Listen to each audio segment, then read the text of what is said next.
मंगल मिलन अब शिव से मनाए, शिव से मनाए, शिव से मनाए। संपूर्णता के गीत हम गाए, गीत हम गाए, गीत हम गाए। मंगल मिलन सब शिव से मनाए, संपूर्णता के गीत हम गाए। वरदानों से भर के झोली हम आत्मा शुद्धि अब होगी। ओ सच्ची होली हम मनाए, ओ ज्ञान पिचकारी चलाए। ओ आओ हम खेलेंगे होली, हम आत्मा शुद्धि अब होगी। ओ सच्ची होली हम मनाए, ओ ज्ञान पिचकारी चलाए। ओ आओ हम खेलेंगे होली, हम आत्मा शुद्धि अब होगी। ओ सच्ची होली हम मनाए, ओ सच्ची होली हम मनाए, ओ सच्ची होली।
शांति। सभी को रंगों का त्योहार होली मुबारक हो, मुबारक हो, मुबारक हो। आज होली है, ताली तो बजाओ। बाबा ने होली का तो सच्चा अर्थ बता दिया है। होली माना होली, जो बीत गया वो बीत गया। पास्ट इज पास्ट करो। पास्ट को बीता जो है उसको बिंदु लगाओ, उसको फिर से याद मत करो। अंदर में जो नफरत, घृणा, आवेश, द्वेष किसी के प्रति भी हो, वो सब खत्म करो और अपने अंदर प्रेम सब आत्माओं के लिए भरो। किसी ने होली का बड़ा सुंदर अर्थ भी दिया, HOLI। तो HO का मतलब है हेट आउट, माना नफरत, वैर, दुश्मनी, ये सब आउट। और LI माना लव इन, प्रेम को अंदर में समाओ और घृणा को बाहर फेंको। तो हेट आउट, लव इन। तो आज का दिन यही हमें शिक्षा देता है कि सारा जो वैमनस्य, किसी के प्रति भी कुछ भी बुरी भावना है, सब खत्म। यही ऐसा ही होली मनाएंगे ना। तो रंग तो एक नाम मात्र है तो सब गुणों के ही रंग। तो आज तो बाबा को भोग लगेगा होली का, और उसके बाद संदेश भी होगा, और फिर थोड़ी सी होली खेलेंगे भी। बाकी राजस्थान में तो कल ही होली हो गई, और भारत के कई हिस्सों में कल ही होली हो गई। परसों जलाने का था और कल खेलने का था, इसलिए तो पूरा हो गया। और जो 2 दिन छुट्टी हुई तो कल ही छुट्टी हो गई, आज छुट्टी नहीं है। तो सब ड्राइवर्स वापस आएंगे, तो इसीलिए विधिवत जो गाड़ियां चलती है वो चलेगी, और आप विदेशी भी ज्ञान सरोवर जा सकेंगे, क्योंकि होली कल ही मना ली राजस्थान में भी, सब जगह। तो ये भी आजकल सब 2-2 दिन होता है। और दूसरा आज 8 मार्च है, अंतर्राष्ट्रीय महिला दिवस, इंटरनेशनल वीमेंस डे। बाबा ने तो आते ही माताओं बहनों को कितना ऊंचा बनाया है। जब बाबा आते हैं, माताओं को आगे रखते हैं, तो फिर दुनिया वाले भी आगे रखते हैं। जैसे तो दुनिया तो पुरुष प्रधान समाज है, लेकिन महिलाओं को अब धीरे धीरे आगे बढ़ाया है। नहीं तो पहले समझते थे स्त्री जो है वो तो पुरुष के बाईं पैर की जो एड़ी है ना, वो है, इतना हल्का उनको लेते थे, इतना कम समझते थे। लेकिन बाबा ने जब से माताओं बहनों का मान बढ़ाया है, तो फिर दुनिया में भी उनका मान है। तो आज तो विशेष दुनिया की कई जो जिन्होंने बहुत उत्कृष्ट कार्य किया है महिलाओं ने, उनको आज हो सकता है पुरस्कार भी देश राष्ट्रपति भी देगी। तो इस प्रकार से आज का अंतर्राष्ट्रीय महिला दिवस है। बाकी बाबा ने तो आज मुरली में हम बच्चों को हमारा कर्तव्य याद दिलाया है। क्या है तुम्हारा कर्तव्य? ब्राह्मणों का कर्तव्य क्या है? विश्व में शांति लाना, वो तो है ही। प्रकृति को पावन बनाना, वो तो है ही। लेकिन साथ साथ सतयुग की रचना करना, और उसके लिए 33 करोड़ देवी देवताओं का जो गायन है, उन आत्माओं तक तो पहुंचना ही है ना। उनको तो बाबा का संदेश देना ही है ना। थोड़ी भी अगर अंजलि लेंगे, थोड़ा भी बीज पड़ेगा, तब तो वो सतयुग में आएंगे। तो सबकी सेवा करनी है, सब धर्म वालों की भी सेवा करनी है, क्योंकि देवता धर्म की आत्माएं कहाँ कहाँ पहुँच गई है, कितने धर्मों में कन्वर्ट हो गई है, दुनिया के कोने कोने में पहुँच गई है। तो देखो निकल के आ रही है ना दुनिया के कोने कोने से, कितने देशों के भाई बहने इस बार पहुँच गए हैं। तो इसीलिए बाबा कहते हैं ये तुम्हारा बहुत बड़ा कर्तव्य है। तो इसलिए क्या करना होगा वो भी बाबा ने बताया है। तो आज सुनेंगे बाबा के महावाक्य। आज 8/3/2023 है। मीठे बच्चे, सबको सुख देने वाला भोला व्यापारी एक बाप है। आज बाबा ने टाइटल दिया है, मैं भोला व्यापारी हूँ, तुम्हारा कखपन लेता हूँ और तुमको स्वर्ग का महाराजा बना देता हूँ।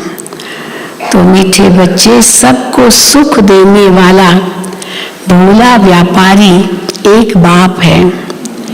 वही तुम्हारी सब पुरानी चीजें लेकर नई देते हैं, उनकी ही पूजा होती है। प्रश्न है, तुम्हारी गॉडली मिशनरी का कर्तव्य क्या है?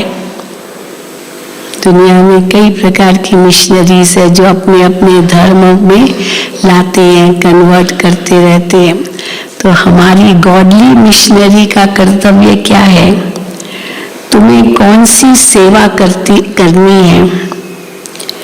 उत्तर है, तुम्हारा कर्तव्य है सभी मनुष्य मात्र का कल्याण करना।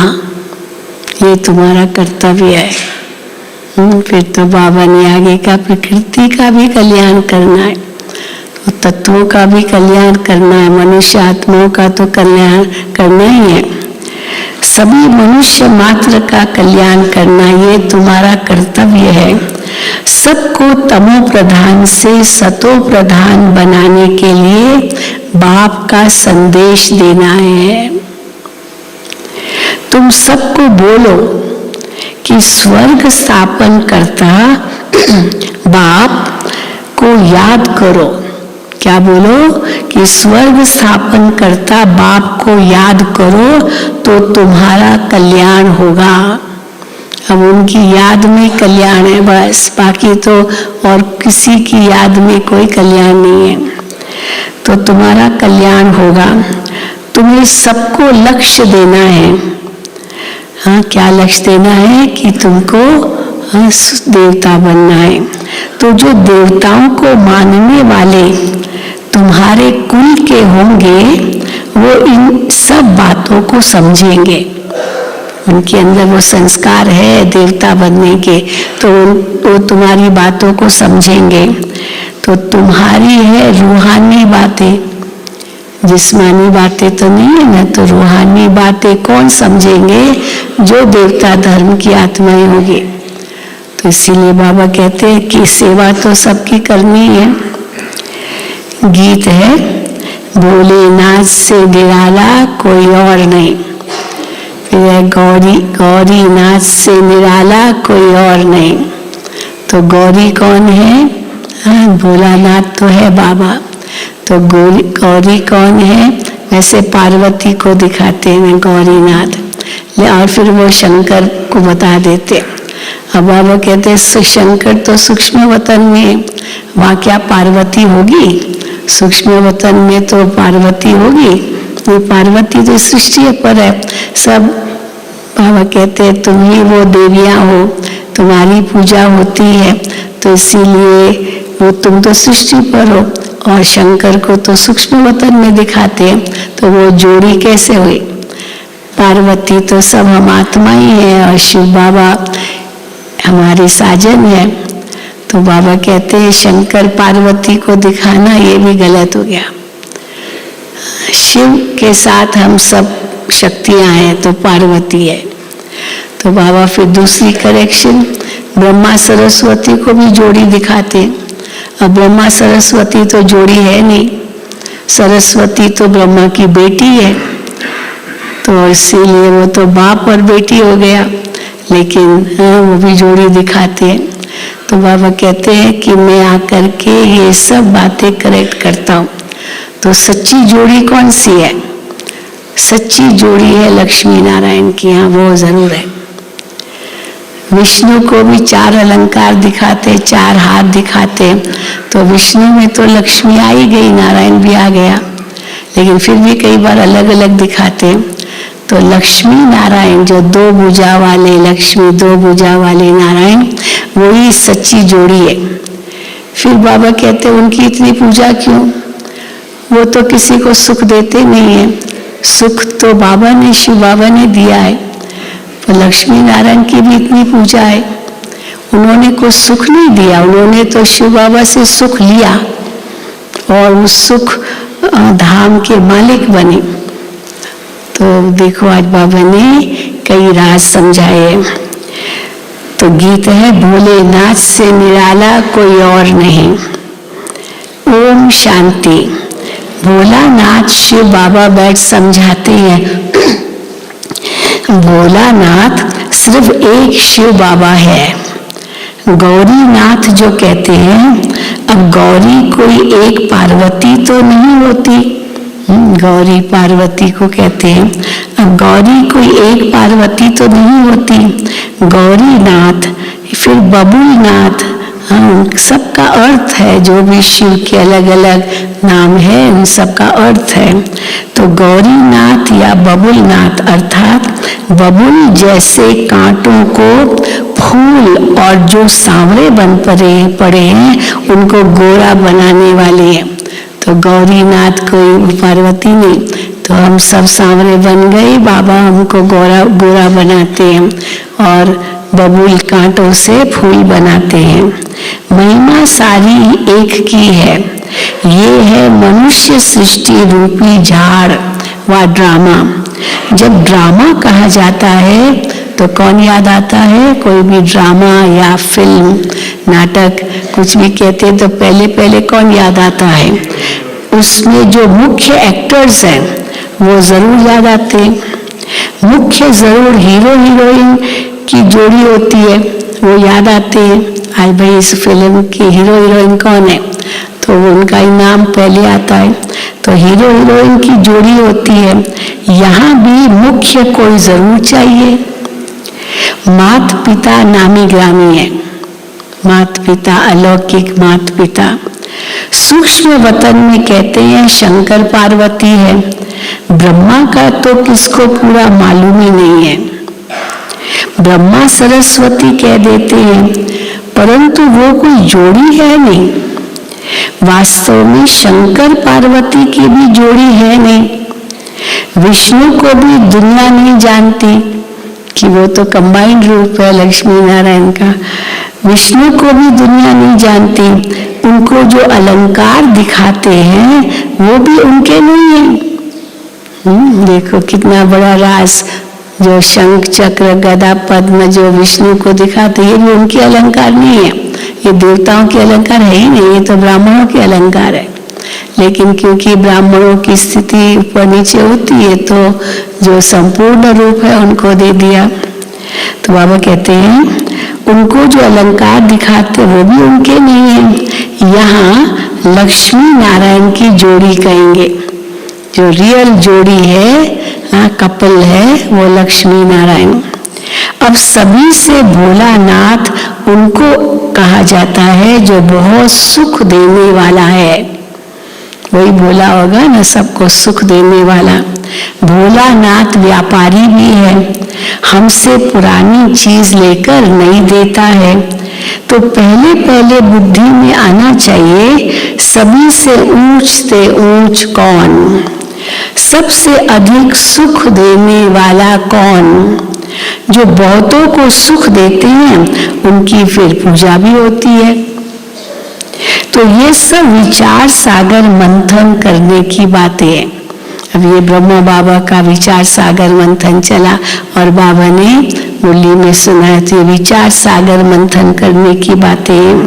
विचार सागर मंथन का नाम बहुत बाला है। सागर मंथन किया तो कैसे कितने धातु निकले सागर से, तो ये विचार सागर मंथन का नाम बहुत बाला है। तो विचार किया जाता है कि मनुष्यों में ऊंच से ऊंच है लक्ष्मी नारायण। अच्छा, उन्होंने क्या सुख दिया है? ये भी विचार सागर मंथन है। क्या सुख दिया होगा सतयुग में उन्होंने, जो मनुष्य उनका इतना नाम लेते हैं या उनकी पूजा करते हैं, वास्तव में उन्होंने सुख तो कोई भी नहीं दिया। राज्य कर रहे हैं, सब सुखी है, कोई दुखी तो है नहीं। हाँ, कोई दान पुण्य तो करना नहीं है, किसी को कुछ देना तो है नहीं, सबका कल्याण हुआ पड़ा है, तो वो क्या सुख देते हैं? हाँ, उन्होंने सुख तो कोई भी नहीं दिया है। हाँ, वो सुख धाम के मालिक थे, ये जरूर कहेंगे, परंतु उन्हों को ऐसा बनाया किसने? महिमा तो उनकी होनी चाहिए ना जिसने ऐसा बनाया।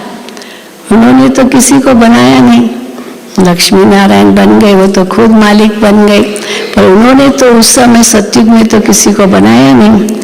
तो परंतु उन्हों को ऐसा बनाया किसने? इनकी पहले वो कहाँ थे? लक्ष्मी नारायण की आत्माएं पहले कहाँ थी?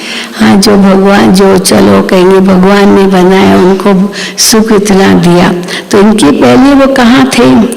अगर बाबा उन्हों को ऐसा नहीं बनाता, मान लो लक्ष्मी नारायण को ऐसा ऊंच लक्ष्मी नारायण नहीं बनाता शिव बाबा, तो वो कहाँ होते?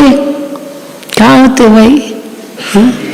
यही होते, कलयुगी दुनिया में होते। तो वो कहाँ होते? ये सब तो बच्चों को मालूम है। ब्रह्मा सरस्वती को बाबा ने इतना ऊंचा बनाया, तब फिर वो लक्ष्मी नारायण बने। तो ये बच्चों को मालूम है, आत्मा तो कभी विनाश होती नहीं, उनका जरूर पूर्व जन्म होगा लक्ष्मी नारायण का भी। जब उन्होंने ऐसा पुरुषार्थ किया होगा तभी तो वो इतने ऊंच बने, पर किसने कराया पुरुषार्थ? वो तो उनसे भी ऊंचा होगा।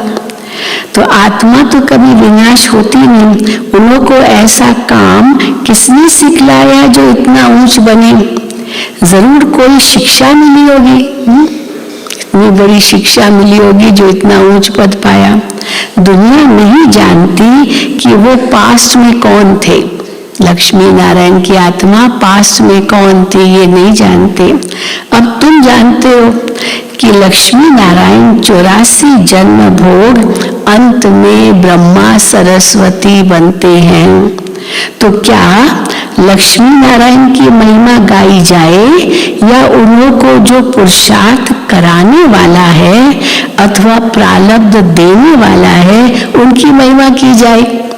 किसकी महिमा की जाए? जरूर उन्हों को जो प्रारब्ध देने वाला उनकी महिमा की जाए। तो ये कितनी गुह्य बातें हैं, समझाना है कि लक्ष्मी नारायण क्या करके गए। उनकी भी सारी राजधानी चली है, परंतु गायन सिर्फ एक का ही चला आता है। अकेले थोड़ी थे लक्ष्मी नारायण, पूरी राजधानी होगी उनकी, लेकिन गायन एक लक्ष्मी नारायण का ही है। परंतु गायन सिर्फ एक का ही चलाता है। शंकराचार्य ने आकर सन्यासियों की रचना रची। आदि शंकराचार्य ने सन्यास धर्म स्थापन किया, तो सन्यासियों की रचना रची, फिर उन्हों की पालना भी की। शंकराचार्य की आत्मा को वापस थोड़ी चली गई। बाबा कहते हैं वो फिर जन्म मरण में जरूर आएगी, क्योंकि फिर उस धर्म की पालना भी करनी है। जितने भी धर्म पिताएं आए सब ने फिर पुनर्जन्म लिया, अपनी रचना अपने धर्म की पालना की उन्होंने, फिर उन्हों की पालना भी की। फिर जब तमो प्रधान अवस्था को पाते हैं तो उन्हें सतो प्रधान कौन बनाए? क्योंकि पालना की, जन्म मरण के चक्र में आए तो सतो रजो तमो में आ गई वो धर्म पिताओं की भी आत्माएं। फिर उनको सतो प्रधान कौन बनावे? माया ने सबको तमो प्रधान बनाया है। लक्ष्मी नारायण जो सतो प्रधान थे वो फिर चक्र लगाकर तमो प्रधान बन जाते हैं। हर एक का ऐसा होता है। जो नंबर 1 आत्माएं वो भी सतो प्रधान से अंत में तमो प्रधान बन जाते हैं, तो ऐसे धर्म पिताओं का नहीं होगा, उनका भी ऐसा ही होता है। तो हर एक का ऐसा होता है। भले कितने भी बड़े मर्तबे वाला हो, कितने भी बड़े मर्तबे वाला हो, सतो रजो तमो से हर एक को पास करना है। इस समय सब पतित है, तो तमो प्रधान दुनिया को फिर से सतो प्रधान कौन बनावे?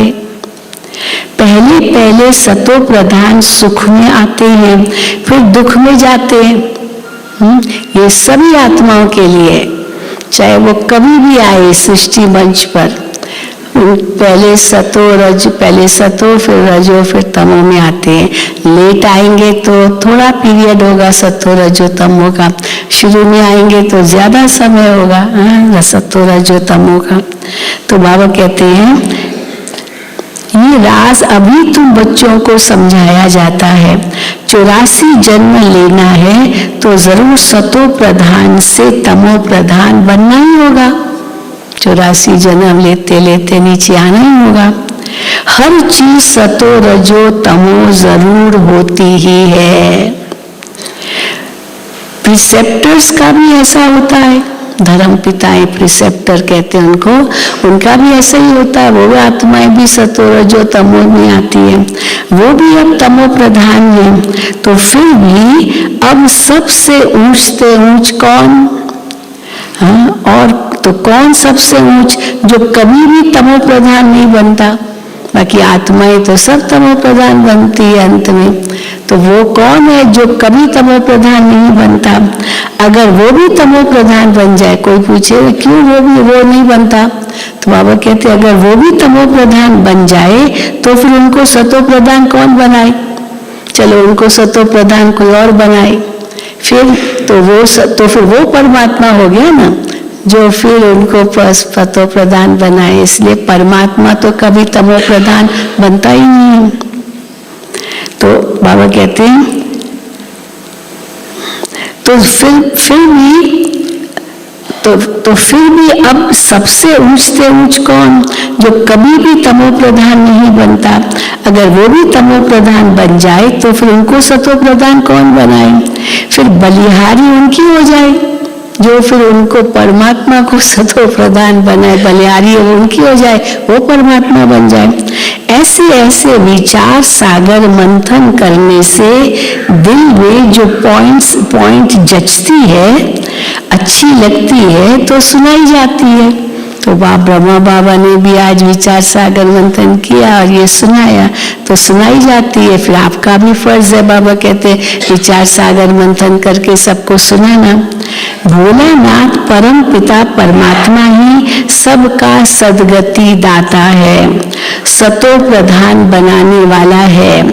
सब दुर्गति से निकल गति सदगति को पाते हैं। नंबरवार जो भी पहले आएंगे वो सतो प्रधान सतो रजो से होकर फिर तमो प्रधान बनेंगे जरूर। पहले जब आत्मा नीचे आती है तो उनको सुख भोगना है जरूर। हाँ, ये भी जरूर, भले वो कभी भी आए वो उसको सुख भोगना है। दुख भोग न सके नई आत्मा, एकदम नई आत्मा परम धाम से आई हुई, वो को तुरंत दुख नहीं भोगेगी। मनुष्य पहचान नहीं सकते कि ये नई सोल है, इसलिए इतना सुख है, मान है ना। कई कहते हैं ये तो देखो सचमुच ये कितनी अच्छी आत्मा है, कितना इनका मान है, कितना सब कुछ है, इनको सब प्रकार का सुख है और आत्मा भी अच्छी है, तो जरूर वो नई आत्मा होगी, इसलिए इतना सुख है, मान है। अब तो सबकी तमो प्रधान अवस्था है, तत्व खानियां सब तमो प्रधान है, सब खाली होते जा रहे खानियां भी। नई चीजें थी अब पुरानी हो गई है। वहां का अनाज, अब सतयुग में चले जाओ, वहां का अनाज फल फूल आदि कैसे अच्छे होते हैं, वो भी बच्चों को साक्षात्कार कराया हुआ है। हाँ, कमाई संदेशिया जब ध्यान में जाती थी तो सतयुग बाबा उनको दिखाते थे, वहाँ का फल फूल कैसा होता है सब दिखाते थे। तो बाबा तो बताते थे कि वहाँ के जो फूल है ना वो भी खाई जाती है, केवल फूल देखने के लिए नहीं होते, खाए जाते हैं। यहाँ भी कई ऐसे फूल है खाए जाते हैं, तो फूल भी खाए जाते हैं, फल तो खाए जाते हैं। और वो फिर बताती थी कि हम वतन में गए, बाबा ने हमको शुभी रस पिलाया, शुभी रस पिलाया तो इतना बड़ा फल होगा, वैसे आम का जूस भी कई और स्वीट भी फल होंगे, तो बाबा ने उनको शुभी रस पिलाया वतन में, तो ऐसे वो बताती थी। तो बाबा कहते हैं वहाँ का अनाज फल फूल आदि कैसे अच्छे होते हैं, वो भी बच्चों को साक्षात्कार कराया हुआ है। सूक्ष्म वतन में बच्चियां जाती है, कहती है बाबा ने शुभी रस पिलाया। जरूर ऊंच बाप चीज भी ऊंची देते होंगे, कोई ऐसे घटिया चीज थोड़ी देंगे पिलाने के पीने के लिए बाबा वतन में। तो ऊंच से ऊंच बाप है तो चीज भी ऊंची देते होंगे। बच्चों को ये बुद्धि में रहना चाहिए, ऊंच से ऊंच एक भगवान ही है। याद भी सब उनको करते हैं, गॉड फादर कहते हैं। गॉड रहते ही है ऊपर, हाँ ऊपर की तरफ इशारा करते हैं। कहाँ ईश्वर? ऊपर, ऊपर वाला जाने। आत्मा गॉड फादर को याद करती है क्योंकि आत्मा को दुख है। तो भोलानाथ बाप आकर फिर सुख देते हैं, तो उनको क्यों नहीं याद करेंगे? इतना सुख देते हैं बाबा तो क्यों नहीं याद करेंगे? आत्मा कहेगी हम शरीर के साथ जब दुखी होता हूँ तो बाप को याद करता हूँ। रावण दुश्मन दुख देता है तो बाप को याद करते हैं। दुख में हम सभी आत्माएं परमात्मा को सिमरन करती है, दुख में सब परमात्मा को याद करते हैं। फिर जब हम आत्मा स्वर्ग में रहती है तो बाप को याद नहीं करते। ये आत्मा कहती है बाप को ही पुकारेगी ना, ये आत्मा कहती है हम नहीं याद करते हैं सतयुग में, तो पुकारे भी अभी दुख में तो आत्मा ही पुकारती है ना, बाप को ही आत्मा पुकारती है। मनुष्य तो उनका ऑक्यूपेशन बायोग्राफी कुछ भी नहीं जानते, न ड्रामा का राज जानते हैं कि कैसे आत्मा चक्र में आती है। तुम बच्चे अब जानते हो क्या कि माया रावण दुख देने वाला है, माया रावण दुख देने वाला है। ये रावण राज्य शुरू हुआ है द्वापर से, ये भी समझाना है क्योंकि ये किसको पता नहीं है कि सबसे पुराना दुश्मन रावण है, ये भी किसको पता नहीं है। पर द्वापर से दुश्मनी शुरू हुई है तो सबसे पहला दुश्मन रावण बना। सतयुग में तो कोई किसी का दुश्मन नहीं है, तो सबसे पुराना दुश्मन रावण है। उनकी ही मत पर ये पार्टीशन आदि हुआ, हिंदुस्तान पाकिस्तान, ये भी क्या कहेंगे, ये रावण की मत पर ही चले ना, तभी तो ये सब जो कुछ भी दुख की बातें वो हुई। अभी तुम बच्चे समझते हो हम श्रीमत से भारत को स्वर्ग बनाते हैं, वही सदगति दाता सबका है। वो जब आए, हाँ वो शिव बाबा ऊंचे से ऊंचा भगवान आए, तब ही ब्रह्मा विष्णु शंकर से कार्य कराए। जब तक शिव बाबा न आए तब तक ब्रह्मा विष्णु शंकर से भी कार्य कैसे होगा? उसके लिए बाबा कहते पहले मैं सूक्ष्म वतन रचता हूँ, ब्रह्मा विष्णु शंकर को रचता हूँ, फिर सृष्टि पर आकर कार्य करता हूँ उनके द्वारा। तभी ब्रह्मा विष्णु शंकर से कार्य कराए तो ऊंच से ऊंच वो एक ही है, उनकी बायोग्राफी को कोई नहीं जानते। ये खेल ही ऐसा बना हुआ है।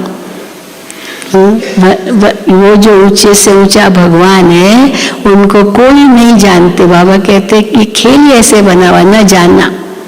अगर सब पहले से ही जान जाते होते तो कलयुग आता ही नहीं, सतयुग ही रहता। हाँ फिर तो दुख होता ही नहीं, कुछ भी नहीं होता, फिर भगवान को भी आने की जरूरत नहीं पड़ती। इसलिए खेल ही ऐसा बना हुआ है। तो बाबा समझाते हैं सबसे बड़ा दुश्मन है रावण, उस पर तुम्हें जीत पानी है। तो समझाते भी उन्हों को है, कौन समझेंगे और किनको समझाते हैं बाबा? उन्हों को है, उनको समझाते हैं जिन्होंने कल्प पहले समझा था।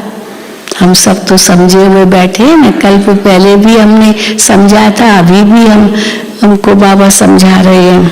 वही आकर शूद्र से ब्राह्मण बनते हैं।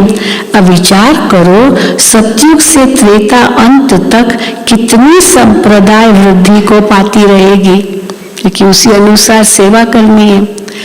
तो कोई कहते हुए 33 करोड़ होगी त्रेता अंत तक, तो अंत तक कितनी संप्रदाय वृद्धि को पाती रहेगी। तो इतने सबको ज्ञान देने की सर्विस करनी है, तभी तो वो आएंगे ना स्वर्ग में। इतने सब में ज्ञान का बीज भरना है। ज्ञान का विनाश तो होता नहीं, लड़ाई वालों का भी उद्धार करना है, मिलिट्री वालों का भी उद्धार करना है। फिर बाबा मिसाल देते हैं, जब बाबा साकार में थे तो बाबा दिल्ली गए थे और मेजर, वो वहाँ पर मिलिट्री का, आर्मी का मेजर था, तो वो भी बड़ी पोस्ट होती है, तो उसने बाबा को निमंत्रण दिया था।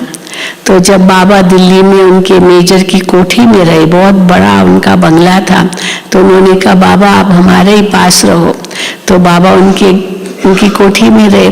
तो उस मेजर ने इतनी सेवा की, मिलिट्री वालों को बुलाते थे, मिलिट्री वालों को, क्योंकि मेजर है उनका, वो जो कहेगा वो सबको मानना ही है, सब सिपाहियों को।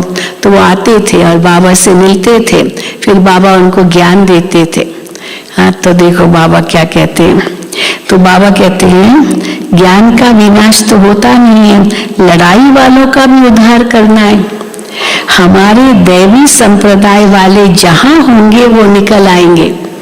मिलिट्री में भी कई ऐसे भाई है, हाँ, जो बाबा के ज्ञान में चलते हैं, बहुत है। यहाँ भी CRPF के आते हैं, उनकी सेवाएं भी होती रहती है, आते भी रहते हैं। हाँ, तो उन लड़ाई करने वालों को कहा जाता है, जब वो जाते हैं ना लड़ाई के मैदान में, तो कहा जाता है कि जो युद्ध के मैदान में मरेंगे, हाँ, वो स्वर्ग में जाएंगे, ऐसे उनको कहते। महाभारत में दिखाते ना कि युद्ध के मैदान में मरे तो स्वर्ग में जाएंगे, परंतु उनके कहने से तो स्वर्ग में नहीं जा सकते, क्योंकि भगवान ने यही कहा उनको, गीता में आता है, हे अर्जुन तुम अगर इस युद्ध में मर भी जाओगे ना तो भी तुम स्वर्ग में आओगे, और अगर विजयी बनोगे तो तुम स्वर्ग का राजा बनोगे, ये गीता में आता है। तो बाबा कहते, तो वो फिर मिलिट्री वालों को कहते अगर आप इस लड़ाई में मरेंगे तो तुम स्वर्ग में जाएंगे, परंतु बाबा कहते हैं उनके कहने से तो स्वर्ग में कोई नहीं जा सकते, जब तक तुम लक्ष्य न दो और तुम उनको कहेंगे, ज्ञान देंगे मिलिट्री वालों को, तब फिर वो सतयुग में जाएंगे, स्वर्ग में जाएंगे। बाकी ऐसे नहीं कि युद्ध के मैदान में मरे तो स्वर्ग में जाएंगे, वो तो फिर पुनः जन्म लेंगे, फिर बड़े होंगे तो फिर युद्ध के मैदान में जाएंगे, फिर मिलिट्री ज्वाइन करेंगे। हाँ, ऐसे बहुत है। तो बाबा कहते जब तक तुम लक्ष्य न दो तब तक वो स्वर्ग में कैसे जाएंगे। लक्ष्य सिर्फ ब्राह्मण ही दे सकते हैं कि तुमको मनुष्य से देवता बनना है, मरना तो है ही है, सबको मरना है। मुसलमान अल्लाह को याद करेंगे, सिख लोग गुरु नानक को याद करेंगे। जो मिलिट्री में शरीर छोड़ते ना, उनकी जो बैरक्स होती है, जहाँ उनका कैंटोनमेंट एरिया होता है, तो वहाँ हर एक का पूजा का स्थान है। हिंदुओं के लिए अगर है, हिंदू है तो मंदिर भी होगा, मुसलमान है तो मस्जिद भी होगी, गुरुद्वारा भी होगा, सिखों के लिए, सब धर्मों के लिए कोई न कोई स्थान बना हुआ है उनके कैंटोनमेंट में जहाँ वो रहते हैं। तो इसलिए वो कहते भाई उनको याद करो। तो इसलिए बाबा कहते हैं मुसलमान अल्लाह को याद करेंगे, सिख लोग गुरु नानक को याद करेंगे, परंतु स्वर्ग में थोड़ी जा सकते हैं। स्वर्ग तो अभी बन रहा है ना, तो अभी जिनको बाबा का ज्ञान मिलेगा वही सतयुग के देवता बनेंगे, स्वर्ग में जाएंगे। स्वर्ग में जाना होता है संगम पर। तो इन लड़ाई आदि वालों को भी सिवाय तुम ब्राह्मणों के ये मंत्र कोई दे न सके। स्वर्ग का मालिक बनाने वाला सबसे ऊंच है वो बाप। वो ये तो ठीक है, भगवान वाच कि युद्ध के मैदान में मरने से स्वर्ग में जाएंगे, ये वाक्य सही है, पर कौन सा युद्ध? माया से युद्ध करेंगे तो स्वर्ग में जाएंगे। ये तो ठीक है, भगवान वाच कि युद्ध में मरने से स्वर्ग में जाएंगे, परंतु कौन सी युद्ध? युद्ध तो दो प्रकार के, एक है रूहानी और दूसरी है युद्ध कौन सी? जिस्मानी। उन गोली चलाने वालों को भी तुम ज्ञान दे सकते हो कि शिव बाबा को याद करके गोली चलाओ। हाँ, ऐसे नहीं कहेंगे कि तुम हिंसा है, तुम युद्ध के मैदान में नहीं जाओ, जाना तो पड़ेगा, देश की रक्षा करनी है तो गोली तो चलानी पड़ेगी ना दुश्मनों पर, लेकिन शिव बाबा को याद करके चलाओ। तो बाबा कहते हैं तो बम गोली चलाने वालों को भी तुम ज्ञान दे सकते हो। गीता में भी है मन मना भाव, अपने बाप और स्वर्ग को याद करो तो स्वर्ग में जाएंगे। जब संगम युग हो तभी तुम स्वर्ग में जा सकते हो। वो है जिस्मानी बातें, ये है सब रूहानी बातें। हमारी है माया पर जीत पाने की युद्ध। मरने समय मनुष्य को मंत्र दिया जाता है, ये जाते ही हैं मरने के लिए। अब मिलिट्री वाले जाते हैं, उनको पता है युद्ध के मैदान में जा रहे हैं, वहाँ तो मर भी सकते हैं, शहीद हो सकते हैं, तो वो तैयार होते हैं, कहते कोई बात नहीं, मरना है पर मरने से पहले अनेकों को मार के हम मरेंगे। हाँ, इतनी हिम्मत होती है उनके अंदर। तो ये वो जाते ही है मरने के लिए, तो बाप का संदेश उनको भी देना है मिलिट्री वालों को। एक दिन गवर्नमेंट भी तुमको कहेगी कि ये नॉलेज सबको दो, गवर्नमेंट भी कहेगी ये नॉलेज सबको दो। अब स्वर्ग स्थापन हो रहा है तो ये सुनकर बहुत खुश होंगे। जो इस कुल के होंगे वही मानेंगे, देवताओं को मानने वाले ही इन बातों को समझेंगे। तो सबका कल्याण करना है, बिगर बाप को याद करने स्वर्ग में जा नहीं सकते। स्वर्ग में जाना है तो शिव बाबा को जरूर याद करना है। स्वर्ग स्थापन करता बाप को जब याद करेंगे तब ही कल्याण होगा। बाबा ने समझाया है, लड़ाई वाले ये संस्कार ले जाते हैं तो फिर लड़ाई में ही आ जाते हैं। एक परिवार आया था, यहाँ शिविर में आया था, तो उसका बच्चा था, उसको भी साथ में लाया था, करीब 10-12 साल का था। तो उनका पिता कहे कि मेरा एक ही बेटा है और ये बच्चा कहता है मैं बड़ा होऊंगा ना, मैं मिलिट्री में जाऊंगा, मिलिट्री में जाऊंगा।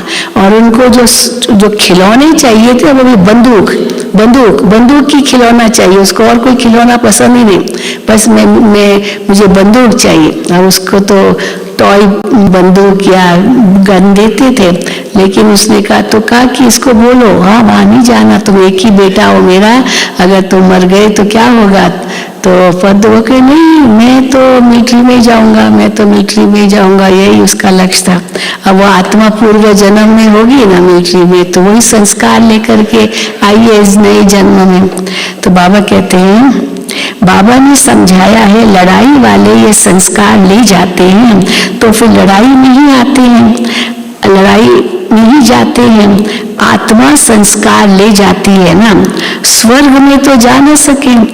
जो भारत की सेवा करते हैं उनको फल तो मिलना चाहिए ना, सुख तो जरूर उनको मिलना ही चाहिए।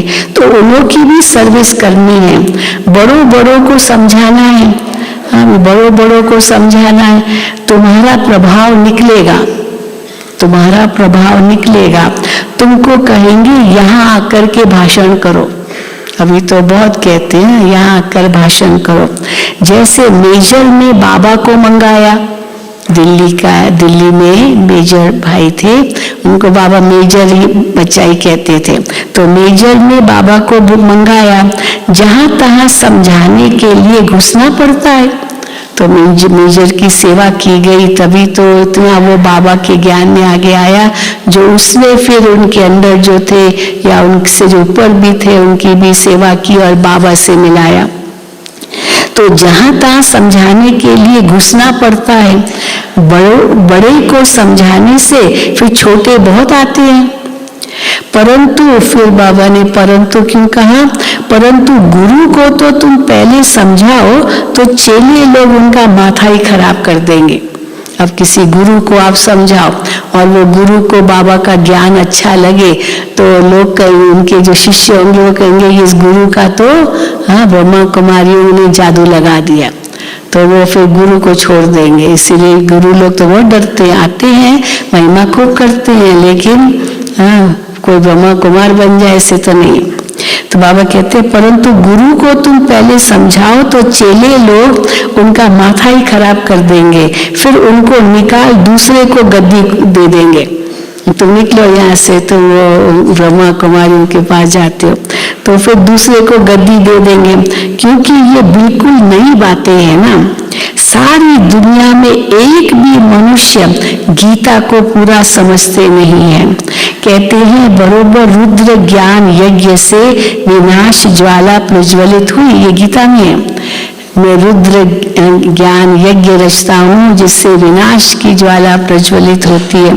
तो ये रुद्र ज्ञान यज्ञ से विनाश ज्वाला प्रज्वलित हुई। अच्छा फिर क्या हुआ, ये तो कोई नहीं जानते। मनुष्य कुछ भी नहीं जानते। इस समय सब तमो प्रधान है। क्रिश्चियंस भी ये मानते हैं कि क्राइस्ट यहाँ बेगर रूप में है, किसी न किसी रूप में है यहाँ क्राइस्ट भी। फिर बेगर से अमीर कौन बनाए? सब देवताएं यहाँ सब बेगर रूप में है, तो फिर उनको अमीर कौन बनाए? सबका सदगति दाता तो एक ही परमात्मा है। तो तुम बच्चे अगर अच्छी रीति बैठ समझाओ तो बहुतों का कल्याण कर सकते हो। बाप स्वर्ग का रचयिता ही पतित पावन है, तो उनकी श्रीमत पर चलना पड़े। जो लायक होंगे वही निकलेंगे। जिनको स्वदर्शन चक्र का व मन मना भव का अर्थ बुद्धि में है, उनको ही ब्राह्मण कहेंगे। किनको कहेंगे ब्राह्मण? जिनको स्वदर्शन चक्र का या मन मना भव का अर्थ बुद्धि में है। ब्राह्मण बनने बगैर देवता नहीं बन सकते। प्रजा तो बहुत बननी है। त्रेता अंत तक जो आने वाले हैं उनको ये मंत्र मिलना है।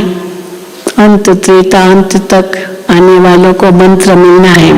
तीर उनको ही लगेगा जो हमारे कुल का होगा।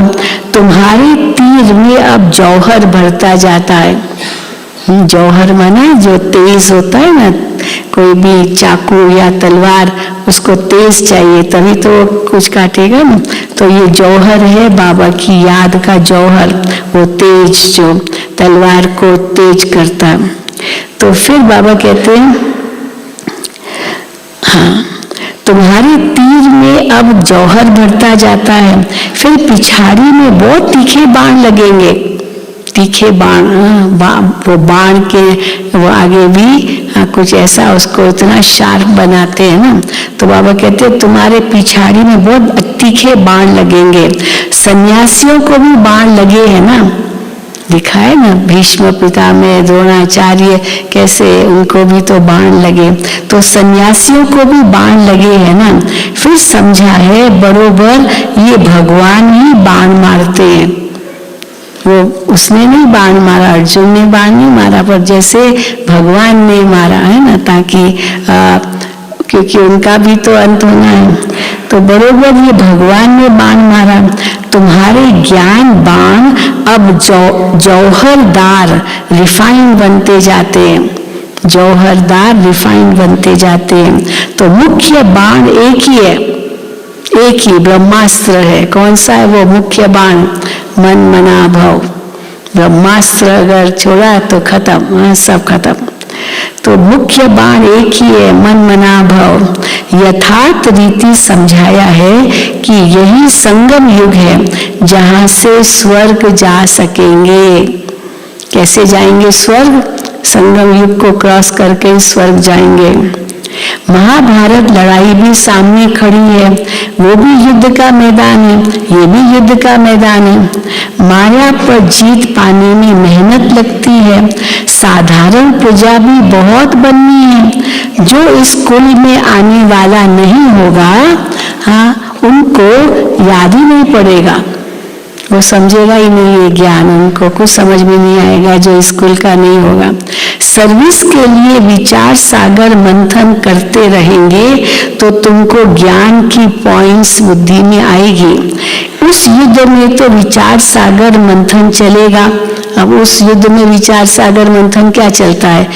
ऐसे करना है, ऐसे बंदूक चलानी है, यहाँ खड़ा होना है, ये स्ट्रेटेजिक पॉइंट्स होते हैं उनकी, यहाँ से गोली चलानी है, वो उनकी बुद्धि में होगा। और तुम्हारी बुद्धि में ये ज्ञान की गोली कैसे चलानी है, तो बाबा कहते तुम्हारी बुद्धि में ये है। तो वो अपना विचार सागर मंथन करते मिलिट्री वाले, ऐसे करेंगे तो जीत पाएंगे। बुद्धि तो चलती है ना, प्रैक्टिस भी करते हैं। कितनी प्रैक्टिस करते हैं, प्रैक्टिस के बिना थोड़ी कोई ऐसे युद्ध के मैदान में जाते हैं। जब तीखे हो जाते हैं तो मैदान पर लड़ने जाते हैं। तुम्हारे पास बहुत ढेर आएंगे, बहुत ढेर आएंगे। भगवान के दर पर भक्तों की भीड़ होनी है। तैयार हो जाओ, हाँ, भक्तों की भीड़ होनी है भगवान के द्वार पर। मच्छरों सदृश आएंगे, हाँ, मच्छरों सदृश आएंगे। प्राइम मिनिस्टर व किंग क्वीन के आगे इतनी भीड़ नहीं होती जितनी भगवान के पास भक्तों की भीड़ होगी। देखा, राजा रानी के पास भी इतनी भीड़ नहीं आएगी जितनी, हाँ, बाबा कहते हैं भगवान के पास भक्तों की भीड़ होगी। फिर उस भावना से आएंगे, कोई खराब विचार नहीं रहेगा। ये तो निराकार बाप है ना, या तो बाबा के सामने तो कोई ऐसा खराब विचार नहीं आ सकता है।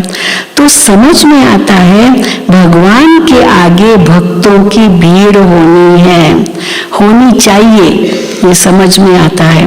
आना भी सबको यहाँ पड़ेगा, सबको यहाँ आना पड़ेगा। हाँ, यहाँ जरूरी नहीं कि मधुबन में सब आए, लेकिन सेंटरों पर तो बहुत जाते हैं ना, एग्जीबिशंस में कितने जाते हैं, बहुत होते हैं। आना भी सबको यहाँ पड़ेगा। यहाँ अपना जड़ यादगार एकदम एक्यूरेट है। मधुबन में या माउंट आबू में भी आएंगे जरूर, तो ये जड़ यादगार आपका दिलवाड़ा मंदिर भी एक्यूरेट है। शिव बाबा का भी चित्र है, जगत पिता जगत अम्बा भी है। ये अभी का तुम्हारा ग्रुप है, शक्ति सेना का। अच्छा, मीठे मीठे सिक्की लदे बच्चों प्रति माता पिता बाप दादा का याद प्यार और गुड मॉर्निंग। रूहानी बाप की रूहानी बच्चों को नमस्ते। हम रूहानी बच्चों की रूहानी बाप दादा को याद प्यार गुड मॉर्निंग और नमस्ते। धारणा के लिए मुख्य सार, पहला, ब्राह्मण से देवता बनने के लिए स्वदर्शन चक्र का और मन मना भव का अर्थ बुद्धि में यथार्थ रीति रखना है। सबको लक्ष्य देने की सेवा करनी है। दूसरा, माया पर जीत पाने के लिए विचार सागर मंथन कर ज्ञान की गहराई में जाना है, रत्न निकालने हैं। वरदान, पवित्रता की स्टेज द्वारा, आज वरदान भी होली पर है, पवित्रता की स्टेज द्वारा अविनाशी ईश्वरीय मस्ती का अनुभव करने वाले होली हंस भव। पवित्रता की स्टेज द्वारा अविनाशी ईश्वरीय मस्ती का अनुभव करने वाले होली हंस भव। होली पर सभी बड़े छोटे के भान को भूल, ये बड़ा है ये छोटा है ये भान नहीं रहता। होली पर सबको रंग लगाएंगे। होली पर सभी बड़े छोटे के भान को भूल आपस में एक समान समझ मस्ती में खेलते हैं। दुश्मनी के संस्कार भूल मंगल मिलन मनाते हैं। ये रस्म भी अभी की है। आप बच्चे जब होली अर्थात पवित्रता की स्टेज पर ठहरते हो, बाप के संग के रंग में रंगे हुए होते हो, तब ईश्वरीय मस्ती में देह का भान व भिन्न भिन्न संबंध का भान, छोटे बड़े का भान विस्मृत हो, एक ही आत्म स्वरूप का भान रहता है। यही होली हंस स्थिति है। किसको कहेंगे होली हंस? यही होली हंस स्थिति है। इसी का यादगार हर वर्ष होली उत्सव के रूप में मनाते हैं। स्लोगन, जिनके जीवन में शीतलता है, जिनके जीवन में शीतलता है, वे दूसरों के जलते हुए चित्त पर विजय प्राप्त कर सकते हैं। अंदर में किसी का चित्त जल रहा हो, वहाँ ईर्ष्या पैदा हो रही हो, परंतु अगर हमारे जीवन में शीतलता है तो उस ईर्ष्या पैदा करने वाले या ईर्ष्या में आने वाला जो चित्त उस व्यक्ति का है उसको भी शांत कर सकते हैं। तो जिनके जीवन में शीतलता है वो दूसरों के जलते हुए चित्त पर विजय प्राप्त कर सकते हैं। अच्छा, ओम शांति, ओम शांति, ओम शांति। तो जैसे बताया कि आज से बसें चालू हो गई है, तो डबल विदेशियों को निमंत्रण है, ज्ञान सरोवर में आज जा सकते हैं। तो हारमनी हॉल में आपका क्लास होगा सुबह 10:45 to 11 AM मेडिटेशन है, और 11 बजे इंटरनेशनल वुमेन्स डे है, तो उसके निमित्त पैनल डिस्कशन है मॉडरेटेड बाय सिस्टर शरोना। तो I speak in English. 10:45 AM to 11 AM meditation in Harmony Hall, and then 11 to 12:30 PM International Women's Day panel discussion moderated by Sister Sharona of Israel, and her topic is Insights into Shakti's Victory. Insights into Shakti's Victory. And evening there's Yog Bhatti with Gyan Sarovar Nivasis, so that you can do here in Madhuban. And in the training center of room number 7 and 8, training center Gyan Sarovar, there is first 5 to 6 PM friendship circles for first timers. Friendship circles for first timers. Friendship circles for first timers is a chance to sit with a senior and ask questions from deep in your heart, or perhaps clarify something that you need more understanding about. All first timers are welcome to come and join in these discussions. If you don't speak English, then please bring your translator with you. And at 8:45 there's a dance party on the terrace of dining hall number 7 in Gyan Sarovar. But no need, you can come back if you want to go. So on 9th March, so yesterday it was announced that if you want to go down to meet Mohini Ben, please raise your hand again. If you want to go down to meet Mohini Ben, because then you will have to get a bus, a seat in the bus. Raise your hand. Nobody wants to go down tomorrow to meet Mohini Ben? Because then you can go around Shantivan and other places. Nobody wants to go from here? Those who want to go, raise your hand again high, let me see. So I can tell them that how many seats are needed. 1, 2, 3. Only 3? Please raise your hand high. Brothers, 4, 5, 6. 7, 8, 9, 10. Okay, I will say 10 seats, okay, for you all. I don't know how they will go, but they have to go. So, okay. Om Shanti.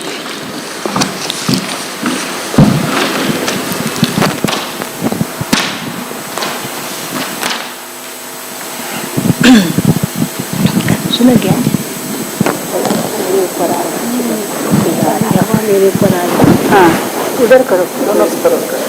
बस नहीं, ठीक है, पीछे करो, बस बस ठीक है। ओम शांति। आज आप सबको होली की बहुत बहुत मुबारक हो। प्यारे बाप दादा तो होली के निमित्त बच्चों को इतने भरपूर कर देते हैं, और बच्चों को क्या पुरुषार्थ करना है, बाबा ने पहले से ही होली का रहस्य, उसके स्वरूप में टिकना बाबा बच्चों को पहले से ही सब बता ही देते हैं, और बच्चे उसका अभ्यास करते ही रहते हैं। तो आज हम सब मिलकर के वतन में जाएंगे, बाबा के पास, बाबा को भोग स्वीकार कराएंगे और बाबा के साथ होली खेलेंगे।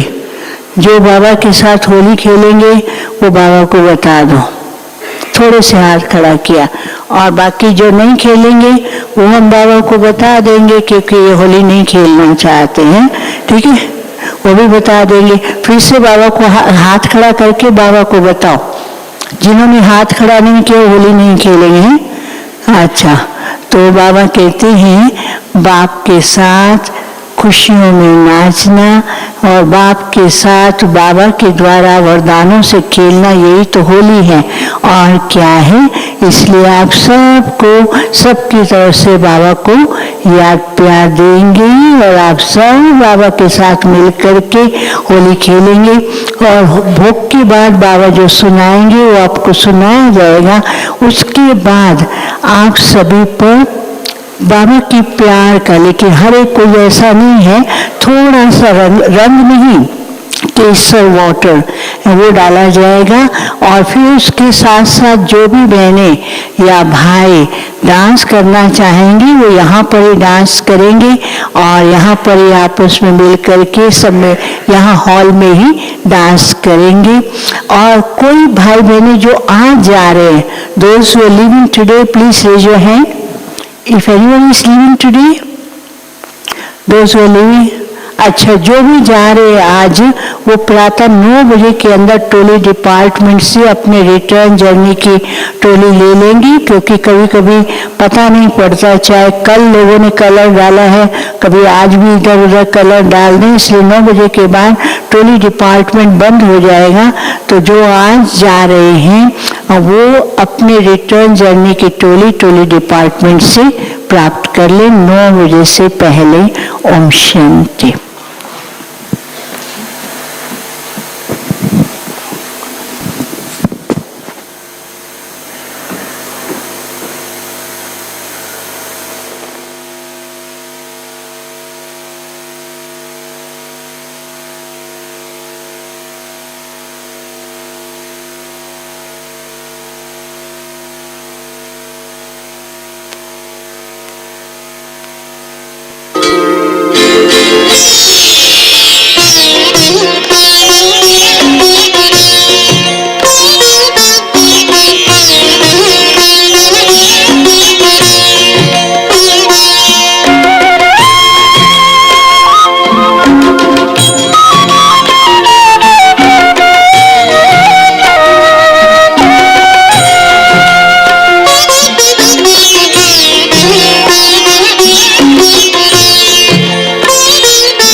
सच्ची लगन से बन जा बाबा के,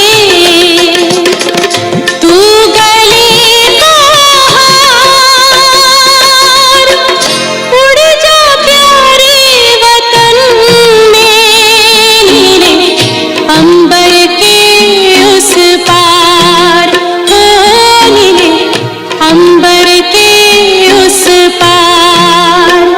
पंछी रे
महिमा अपरंपार,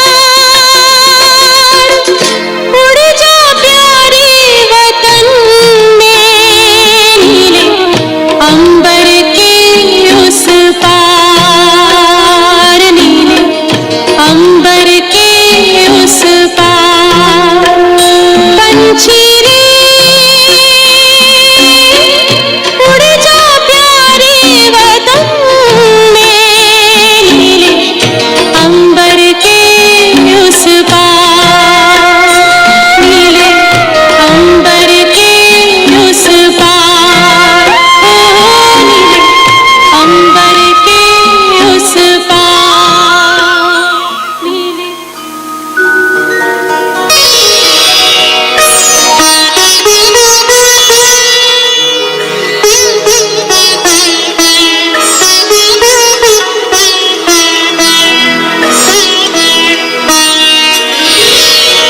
तेरी याद का अमृत पीते हैं, तेरी याद का अमृत पीते हैं, तेरी याद में जीते हैं बाबा, तेरी याद में जीते हैं बाबा, तेरी याद का अमृत पीते हैं, तेरी याद का अमृत पीते हैं।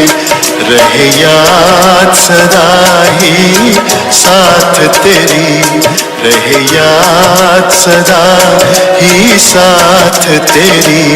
बस और न हम कुछ चाहेंगे, बस और न हम कुछ चाहेंगे, तेरी याद का अमृत पीते हैं, तेरी याद का अमृत पीते हैं।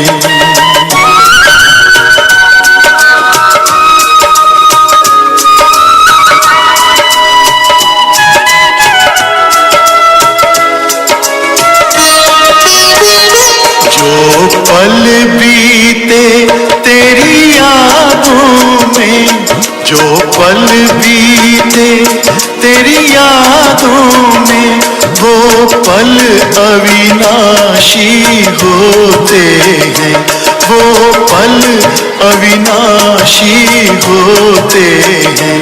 हर पल को सफल बना देंगे, हर पल को सफल बना देंगे, तेरी याद कभी ना छोड़ेंगे, तेरी याद कभी ना छोड़ेंगे, तेरी याद याद का अमृत पीते हैं, तेरी याद का अमृत पीते हैं।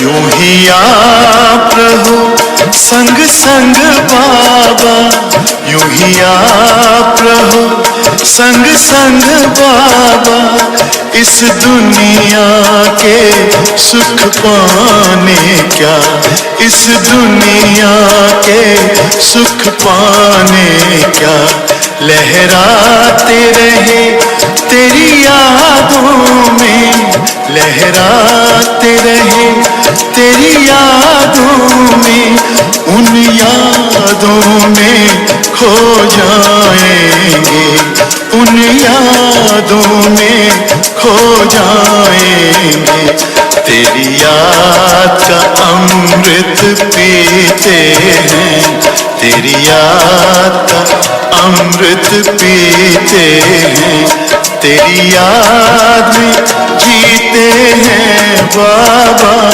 तेरी याद में जीते हैं बाबा, तेरी याद का अमृत पीते हैं, तेरी याद का अमृत पीते हैं, रहे याद सदा ही साथ तेरी, रहे याद सदा ही साथ तेरी, बस और न हम कुछ चाहेंगे, बस और न हम कुछ चाहेंगे, तेरी याद का अमृत पीते हैं, तेरी याद का अमृत पीते हैं, तेरी याद का अमृत पीते हैं, तेरी याद का अमृत पीते हैं।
ओम शांति।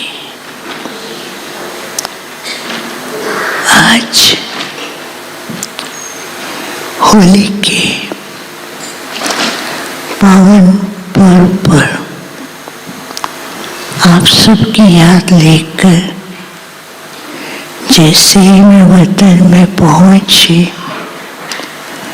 तो वतन की सजावट एक इंद्रधनुष की तरह वहाँ दिखाई दे रही थी।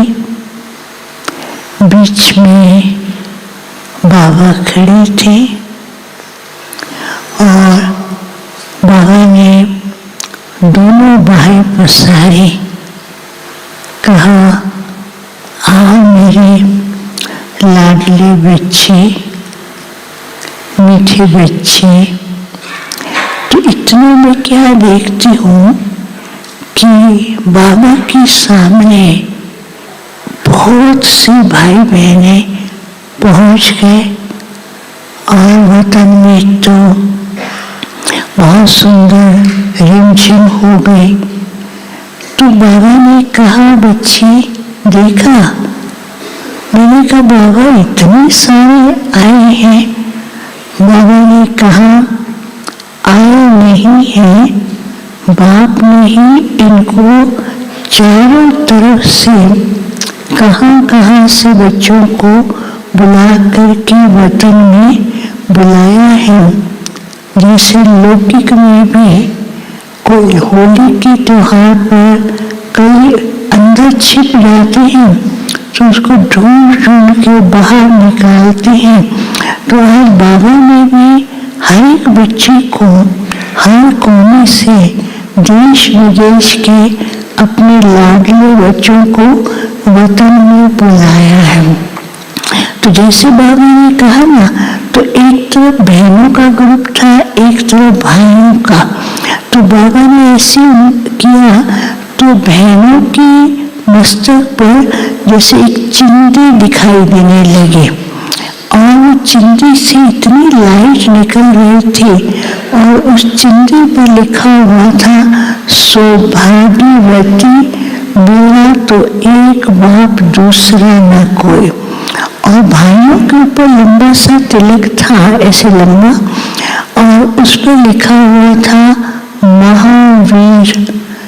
तो बाबा ने कहा, देखो आज बाप ने बच्चों को वतन में बुलाया है, तो बाप बच्चों के भाग्य और उनकी अवस्था पुरुषार्थ को देख करके बाप भी खुश हैं। फिर उसके बाद बाबा सब बच्चों को बहुत प्यार भी कर रहे थे। तो बच्चे कहते, बाबा आज तो होली है। बाबा ने कहा क्यों नहीं। तो बाबा ने सभी को एक पिचकारी दी, कहा जितना रंग आपको आज बाप के ऊपर डालना आप डाल सकते हो। तो हर एक के हाथ में एक पिचकारी आई। तो जैसे ही पिचकारी हर एक के हाथ में आई तो जहाँ से पकड़ते हैं, प्रेस करते हैं, उस पर लिखा हुआ था निर्विकारी और निरअहंकारी। और उसके डंडे के ऊपर लिखा हुआ था बाप समान। और आगे जो पिचकारी का राउंड होता है उसमें लिखा हुआ था सर्व वरदान सर्व शक्तियों की अनुभूति। तो क्या किया बाबा ने कहा सब बच्चों को कि आपको जितना आज बाप के ऊपर स्नेह का रंग डालना है तो डालो। तो बच्चे जब कर रहे थे, कई बच्चों की पिचकारी तो चलती ही नहीं थी और वहाँ पर प्रेस कर रहे हैं, जोर जोर से प्रेस कर रहे हैं। और कई बच्चों की पिचकारी थोड़ी सी चलती थी और बीच में स्टिक हो जाती थी। और बहुत कम बच्चे थे जिनकी पिचकारी पूरी तरह से चल रही हो।